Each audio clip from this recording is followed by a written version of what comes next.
Just wait and relax tayo pa yung mag-unboxing. Magre-reveal.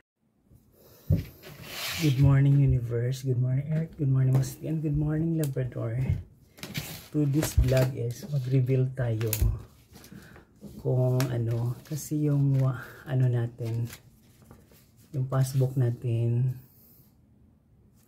wala nang ano, pang ano ko lang to, pang payroll. Ito naman pang savings ko. Yung savings ko dito all done. Ayan o, dati yan sobra kong ano, nag-iipon ako kahit pinakamababang ipon ko dito is 500. O nangungutang, wala. Isipin mo, umabot ako ng ganong ano sa pag-iipon. Hindi ko akalain 2018 hanggang 2022. Noong 2022 nagpautang ako, kaso hindi nagbayad yung mga chorbanis, yung mga kapwa. Kaya ngayon kahit 5 duling hindi na ako magpapautang. Yan. Ito, lalagyan ko ng ATM to. Ito BPI, may laman pa yan BPI na yan. In case na wala akong pera, pwede ko mag-withdraw. Ito Land Bank, meron din maintaining balance. Ito Pag-ibig at saka, Pag-ibig to. May laman din yan. Kung ano, ito video dito ko, inano yung sweldo ko. At saka magluloan ako ng SS dito rin. Ayan, kaya it's hard to work hard. Tapos pag nagpautang ka, utang mo na sila, hindi sila nagbabayad sa iyo. Ito namang wallet ko, binili ko to, yan sa online, worth of 500 pesos. Binili ko yan, pero ang vlog natin ngayon is about money. Yan, may SM advantage ako. Meron akong pambansang pangkakakilanlan national ID.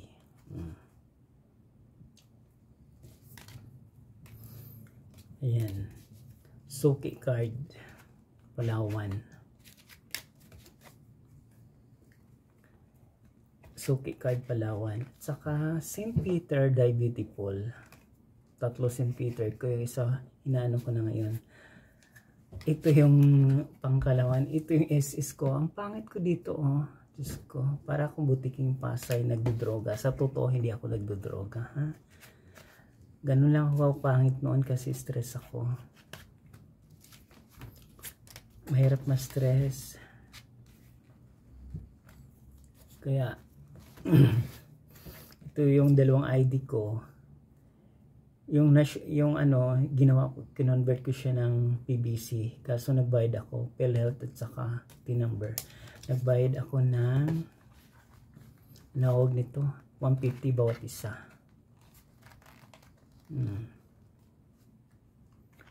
Mahirap magiging pogi joke.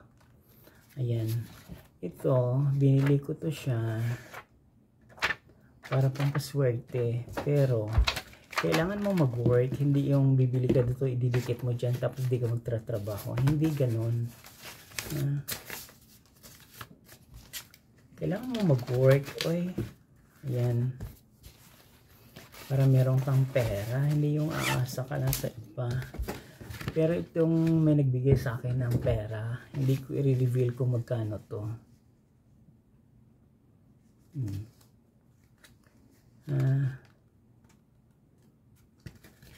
Hulaan nyo, kung makahula kayo ng tama kung magkano to.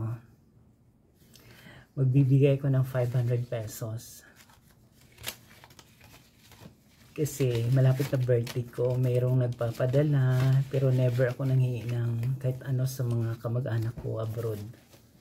Kung ano yung mga nangyayari sa buhay ko. Sinasabi ko lang sa kanila, pero never akong kaawaan na ganun-ganun. Kasi sanay naman ako magtrabaho simulat bata pa ako. Ito lagyan ko ng pera sa mga anik-anik. Ito lagyan ko yung ATM.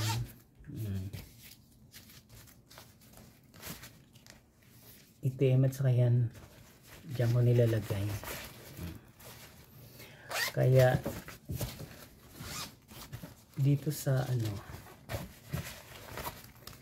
dito sa may wagang ko pera, hulaan nyo kung magkano to.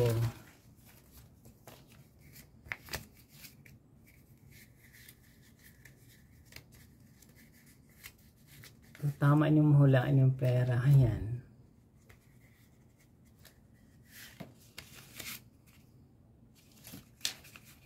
Kasi kung meron na kayong dollar, hulaan nyo kung magkano yung dollar na yan. Iba yung texture ng at saka to. Kaya mahulaan nyo yan. Kasi kung palagi ka tuloy nanood sa YouTube ko, swerte mo. Magbibigay ako ng worth of 500 pesos kung sinong makahula through GCash. Kung tama yung hula mo. Kung hindi, better luck next time. Hanggang bago ako mag-birthday sa October 24, ha? Mga kapwa, yan yung unboxing revelation natin about money. Kasi maraming nangungutang, hindi marunong magbayad. Ang sisingilin ko sa totoo lang, dapat yung bahay ko, yung kwarto ko sa bahay. Yung bahay namin hanggang 4th floor yung extension ko. Tapos pinaka-roof deck namin, yung kalahati nun, nabusa na. Yung part ko at saka yung sa kapatid ko, yung kalahati hindi pa, yero pa. Dapat doon ko yung pera. Kaso pinahiram ko, nagkamali ako. Kaya yung kwentas at saka sing-sing ko, sinangla ko yun. Worth of 69,000. Yung iba noon pinautang ko, hindi naman marunong magbayad. Pero ngayon, wag na lang sisihin na gumanda buhay nila. Hanggang ngayon hindi para gumanda buhay nila. Kasalanan ko. Magtrabaho sila, wag silang scammer.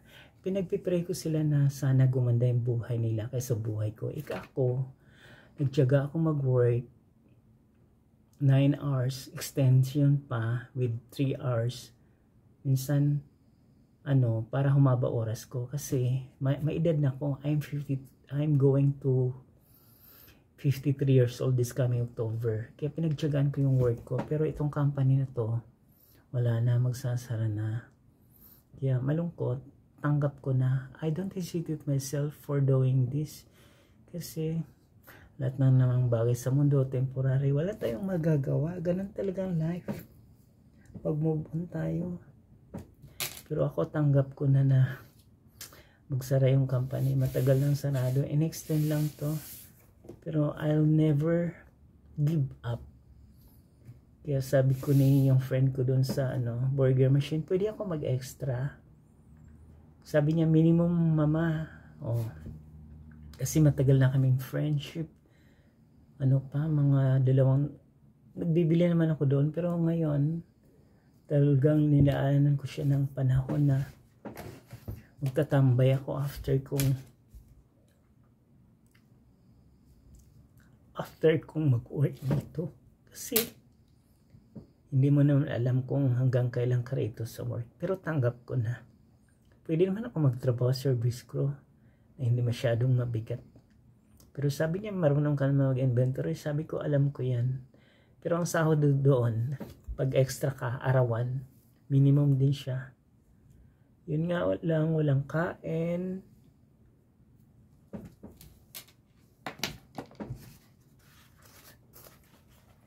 Kaya ngayon, yung mangutang, hindi na ako nagpapautang. Ang hirap. Ang hirap maningil ng utang, sa totoo lang. Pag hindi mo sila pinautang, ikaw pag gawing masama. Pinautang mo na, hindi sila marunong magbayad, ipinaghirapan ko yun eh. Hindi naman galing sa pidap ni Romaldis yung pera ko. Pinaghirapan ko yun. Sing-sing ko nakasangla. Yung kwentas at salahas ko nakasangla.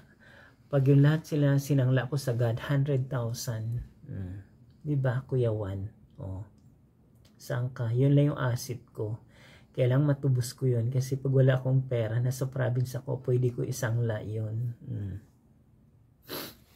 Nalungkot ako sa mga may utang sa akin na hindi marunong magbayad. Nung unang mangutang sila dyan sa pinto ko, gusto pa nilang gibain yung pinto ng unit ng kondo na to na pinapasukan ko. Yung isa never nakahulog. Sayang din yon. Yung isa naman nagkasakit. Isa lang yung hulog. Yung isa naman nagsangla ng ATM, 2 beses yung hulog, hindi na nagparamdam. Yung isa naman umuwi ng probinsya, pagbalik niya hindi na naguhulog. Yung isa din ganun din. Kaya ako ayoko na magpautang.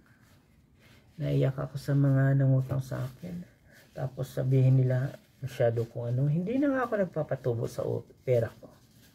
Yung pera ko pinaghirapan ko. Kaya ngayon hindi na sila makakautang sa akin. Kahit lumuha pa sila ng dugo dyan sa pinto ng unit na to. Never ko na silang pautangin. Isipin mo, sisingilin ko sa pautang ko. Almost 50,000 pa. Sa totoo lang. Yung matanda doon, 2 sa akin ang utang na pangalan Annalyn. Hindi marunong magbayad. Nakatanggap ng pera, sabihin niya sa akin, ano daw, ang hirap daw. Ay, hindi ko masyado inintindi. Sabi ko, nakatanggap ka ng pera noong December 2023. Tapos March, April, nakatanggap ka ng separation fee for almost 10 years. Hindi ka nagparamdam sa akin. Ngayon ka na nagparamdam sa akin na ano, sabi ko, for what? Kinalimutan ko na ngayon ng umutang sa akin para makaano na ko. Ilang tableta iniinom ko, ilang doktor na inaano ko sa katawan ko para makalimutan ko yung mga nangyari sa buhay ko. Diyos ko, ilang iniinom ko para mawala yung mga yan. Tapos meron pa akong arthritis, meron pa akong ano. Kaya hindi na ako kumakain ng pares, sabaw ng pares, nakakaano yan dito. Pag kumakain ako niyan, ito nagaganyan. Buti nga yun, hindi ko na kumain ng mga pares, mami, whatsoever. Pwede ako pansit canton paminsan-minsan. Kasi mahirap na. May iniinom ako para gumanda yung buhay ko at saka yung mukha ko at saka maibsan yung stress ko. Ayan May pinapahid ako dyan para gumanda-ganda. May iniinom ako para umangat ulit yung mukha ko. Pero hindi ko sabihin nagdodroga yung Nelson Galdo. Kaya sa mahilig mangutang, makontento kayo kung anong meron kayo. Ha? Huwag yung masyado kayong pabebe about money. Kasi kung may work ka at saka makontento ka sa buhay, pwede ka namang bumili lang kung anong nandyan na pera mo. Huwag mong ilusyon na pera. Ako nagsasangla din ako ng ATM before, twice. Doon sa may nakilala akong ng kliyente, doon sa may Citibank. Hanggang sangla ko doon hanggang 30,000. Good for 4 months ba yun? 4 months. Doon sa isa naman, good for 1 month kasi 5,000 lang inutang ko before. Nagsasangla din ako ng ATM. Naranasan ko yung, hindi naman niya iniwan yung ATM ko. Basta, alam mo naman daw na good payer ako. Hindi ko niya ipopost sa Facebook. Ganun ako before pag nagsangla ng bagay. Ayaw ko masira yung reputasyon ko sa kanila. Kasi once na nangailangan ako, kailangan nila akong mapagbigyan ng mautangan. Ngayon din ako mangungutang sa ibang apps. Diyan sa GCash, pwede ka mangutang hanggang 25,000 pesos. Nung pandemic, nangutang ako. Nagpop-up sa akin na pwede ako mangutang ng 10,000. Niloan ko kasi yung mag-loan dapat ako ng salary loan ng Pag-ibig. Ina-deny ako. Pinap-up ko yung sumunod nag-loan ulit yung 5,000. Kaya may utang ako sa GCash. Binabayaran ko kung 9 months kasi bayaran loan. Pero once na nagbayad ako sa darong loan ko, makakautang ako ng 26,800, kaya mangiting tagumpay. Kaya kayo mga scammer, mahilig mangutang na hindi marunong magbayad, wala kayong ganon, ha? Tigilan nyo yan. Ako, kung anong meron ako, makontento man ako sa mga bagay-bagay sa mundo. Pero nagpapasalamat pa rin ako ni Lord kasi hanggang yun na-extend pa yung company na to. Pero kung magsara na to, tanggap ko na. Hindi mo na ako uwi ng province, pa-vlog-vlog na lang ako dyan sa kalye Etchos kung saan ko gustong puntahan. Kasi dito sa company na to, mga 24 years akong nag-work. Tanggap ko na. Kung hindi na nila ako kunin, okay lang. Wala akong magagawa kasi babayaran ka naman. Pero hindi ko lang sure kung magkano yung mababayad ko. Yan yung reality ng buhay natin. Kaya ako, kung mahulaan yung pera na inano kong dollar, kung magkano yon, at saka kung sino yon o kung saan galing yon, wag nyo nang alamin. Kasi malapit ng birthday ko, meron na namang magpapadala sa akin ng pera. Papasalamat ako sa taong mga yon. Kasi na-appreciate nila kung sino ako. At saka hindi ako mahilig ganyan-ganyan.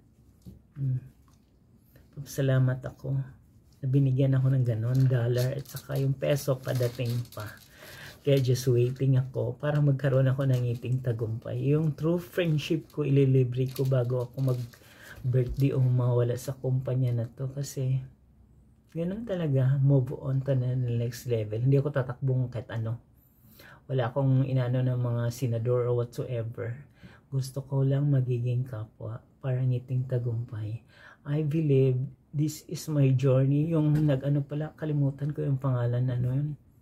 Yung nag-message sa akin na sana magiging successful ako. Sabi ko, pag-pray mo lang ako na sana magtagumpay yung ano ko. Kasi sa totoo lang, nag-donate din naman ako kay Lori Aquino Talita. Na isang bakla na naman na siya. Matagal na yun, last 2022 pa. Ano yun, February, nag-donate ako sa kanya. 3,000 sa totoo lang. Para gumanda yung ano niya. Ngayon, hinahanap ko yung video ko. Doon, matagal na kasi. Pina-shoutout niya. Sabi ko, sa Pasko na darating, bigyan ko siya ng pamasko. Ang pangalan nun si Abraham. Simple lang buhay nila. Parang ako dati. Pero ngayon, hirap ng buhay ko. Kasi merong magbabanta sa'yo na papatayin ka dahil lang sa manamana, di ba?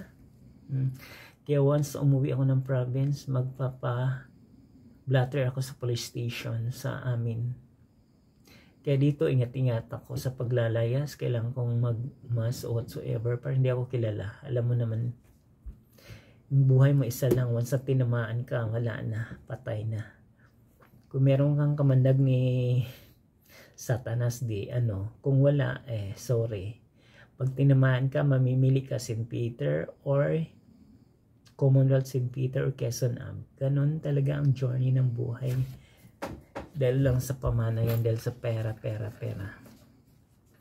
Kaya guys, kung nagustuhan yung vlog ko about yaw-yaw, about money, whatsoever, please watch, like, share, and subscribe my YouTube channel, Journey. Marami pong salamat.